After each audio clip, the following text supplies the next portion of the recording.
ભાજપના નેતા પકડાઈ ગયા। અમદાવાદ શહેરમાંથી દારૂ ઝડપાયો એ વાત કઈ નવી વાત નથી, પરંતુ હવે તપ હદ થઈ ગઈ છે।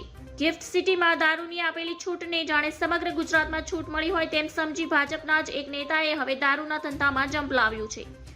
અમદાવાદના ખોખરા વાડના અનુસૂચિત જાતિના પ્રમુખ અક્ષય વેગડ 50 પેટી દારૂ સાથે ઝડપાયા। દારૂબંધીના લીરે લીરા ઉડી ગયા છે। પોલીસે હાટકેશ્વર સ્મશાનમાં બાતમીના આધારે દરોડા પાડી હાટકેશ્વર સ્મશાન ગૃહની ભઠ્ઠીમાં સંતાડેલો દારૂનો જથ્થો ઝડપી પાડવામાં આવ્યો હતો। અક્ષય વેગડે હાટકેશ્વર સ્મશાન ગૃહમાં 1800 બોટલ દારૂ અને 100 જેટલી બિયરનો જથ્થો સંતાડ્યો હતો। ખોખરા પોલીસે જાણ થતાં ખોખર પોલીસે સ્મશાન ગૃહ પહોંચી ગઈ હતી, જે બાદ ભાજપના નેતા અક્ષય વેગડની પોલીસે ધરપકડ પણ કરી છે।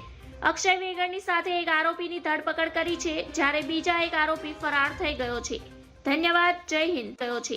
ધન્યવાદ, જય હિન્દ।